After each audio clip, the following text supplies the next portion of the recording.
وين شفت سيد عن ضربه لتحيد. وبينقال بسياق تاني وين شفت سيد عن قتله لتحيد. وبسياق ثالث مثل ما بيذكر السيد جعفر الأمين بكتابه عن الأمثال في قرى جبل عامل، وين شفت سيد عن دربه حيد. وبينقال بطريقة شبه سوقية وين شفت سيد عنا ما تقصر. لما بذكر هيدا المثل هلأ أنا، هل بكون عم مهين السياد أم عم مهين عائلتي بالتحديد، يلي أنا من بيت سيادي صرف من الأم والبي ومن الأجداد وستات كلهم سياد وبيوت رجال دين، سواء أجدادي أو عمومتي أو أولاد عمومتي أو حتى خيي. هيدا الشيء اللي رح نوضحه بهالحلقة من علمني يا جبل عامل كيف أرسيك، لنقول كمان أو منحيلكن على المثل يلي بيقول اللي بيعرف بيعرف واللي ما بيعرف بيقول كف عدس.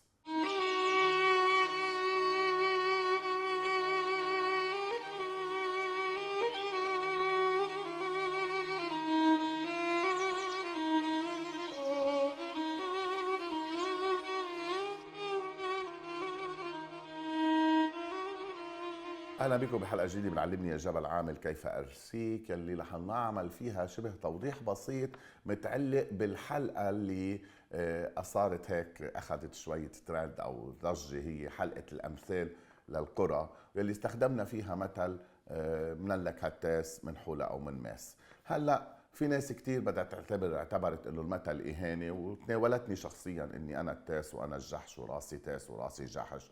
ماشي قبلانهم هول كلهم، اللي من شغلتين هن بسيطين مش قبلانهم. التطاول على الام ما خصش الام بالموضوع من ناحيه، وهينا بيطرح سؤال: هل نحن بمجتمعنا صرنا هالقد سريعين الشتم لمين ما كان؟ يعني انه مين ما بيتناولنا، مين ما بيجيب سيرتنا، مين ما بيعجبنا منشتمه دغري ومنسبه. الشغله الثانيه اللي ما عجبتني هي النكران، الانكار. يا اعزائي كيف عم تنكروا مثل موجود ومتوارث شعبيا، والامثال كلها يلي وردت سواء بالحلقه الامثال او يلي وردت بامثال القرى او يلي رح تورد هلا كلها متاخده من الكتب.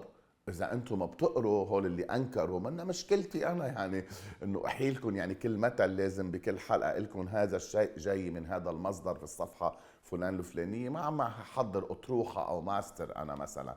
هيدي نقطه. والنقطه الثانيه هي انه معروفين ومتداولين شفهيا، ووضحنا بالحلقه، بس للاسف اكثريه اللي علقوا ما حضروا الحلقه انه منه متناولين ولا ضيعه. نحن عم نأرشف لنا الفخر بمنصه الذاكره انه نحن هون عم نأرشف ونوثق تاريخ جبل عامل الممحي، واللي عم بيحاولوا يمحوا سواء العدو الخارجي او بعض اللي بالداخل، واللي نحن عم نأرشفه. هلا حاعطيكم هلا بعض الامثله عن الكتب يلي وردت فيها هيدي الامثال. عندك موسوعه الامثال اللبنانيه للدكتور اميل بديع يعقوب، فيكم ترجعوا له. عندك المدن والقرى والمواضع اللبنانيه من خلال امثالها للباحثه سافو فؤاد كرم. عندك الامثال الشعبيه الجنوبيه للباحث حسن الحر، او الامثال الشعبيه اللبنانيه كتاب اخر لادمون الشدياء. وعندك مؤلفات سلام الراسي، وعندك الأهم الأمثال العاملية في جبل عامل للسيد جعفر الأمين. يعني إذا بتقروا أمثال اللي ناقلها السيد جعفر، يعني أنا مأكد إنه هول اللي كانوا عم ينكروا بدهم ينتفوا شعرهم. أخيرا في الباحثة فرح الشعر الاقتصادية بمقال لها ببحث طويل من أكثر من كم سنة، ذكرت مثل من لك هتاس يا من حولة يا من ماس. هيدي الأمثال ما جبناها من عنا، وإلا كانوا أهل منطقة النبطية قاموا لي على المثل اللي ورد بالحلقة: كلب زبدين ما إله غنى عن سوق النبطية.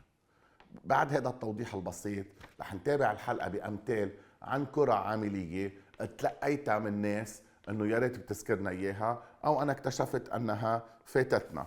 عنا العرس بمحرونة والزفة بالمجادل، أو العرس بمحرونة والعروس بالمجادل، أو العرس بمحرونة والرقص بالمجادل. يعني مثل كأنه عم ينقال كل واحد بديري شكل، يعني أنه شو نفع العرس بلا عروس؟ يعني العرس بمكان والعروس بمكان آخر. عندنا كمان مثل حلو بينقال هون لما بصيروا يقولوا مثل فلان مثل فلان مثل الضيعة الفلانية.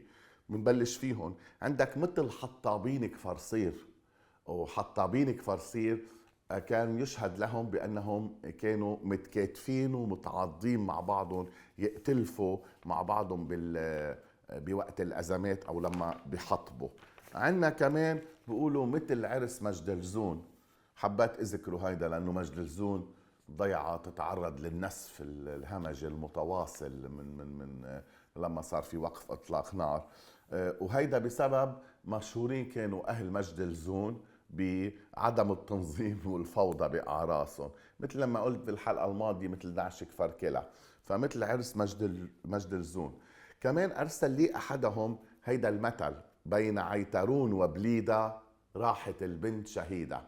وفي عده تفسيرات، ما كنت لاقي لها اي شيء ثابت لها شو سبب هالمثل، الا انه البعض بيقول انه وقع اشكال قديم جدا يعني من مئات السنين بين عيترون وبليده، وراحت بنت ما لها علاقه شهيده او قتلى.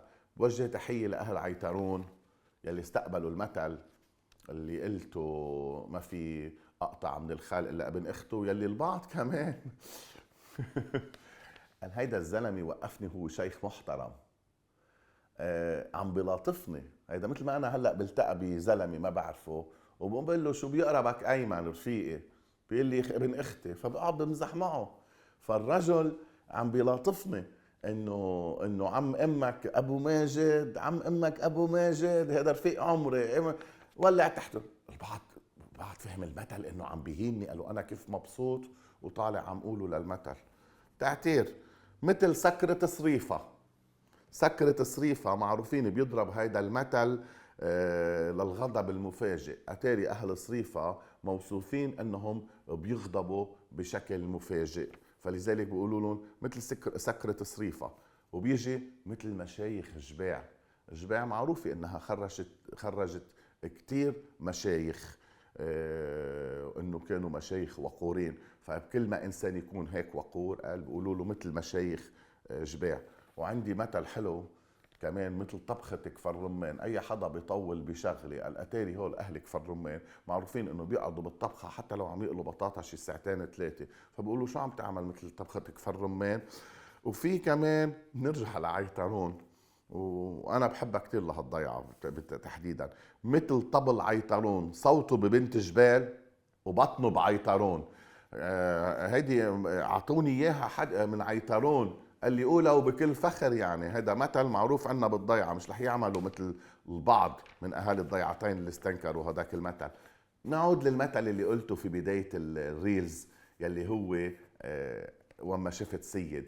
هيدا المثل نتيجه اعتبروا السياد في مرحله من المراحل انهم هم نوع من الطبقه الاقطاعيه في المنطقه، كانوا رجال دين او كانوا لوحدهم متعلمين، فلذلك ينظر لهم الكثير من عامه الناس في القرى العامليه بانهم هم طبقه. البعض منهم يتعاطى باستعلاء او بغرور مثل الاقطاع مع عامه الناس، فلذلك طلعوا عليهم هيدا المثل يلي انا شخصيا اللي عم قرب على 60 بجبل عامل صرت سامعه فوق 1,000,000 مرة.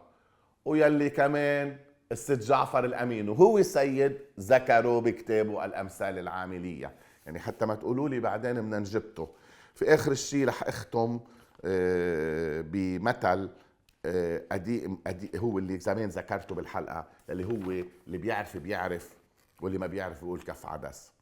كمان ذكروا السيد جعفر الأمين. إذا بتفتحوا كتابه للسيد جعفر الأمين هلأ في أمثال تعود إلى فوق 100 سنة، أو يعني حتى أنا مني سامعها أو مني عارفها، بس هيدا كلنا بنعرفه. وعن حبيت خبريته إنه هيدا في فلاح شك بمرته، فقعد مرة مطرح ما عم يدرس العدسات يراقبها لما بتظهر، فاجت ظهرت هي على الحقلة ومعاها عشيقة، فلطالن وصرخ عليهم هجم.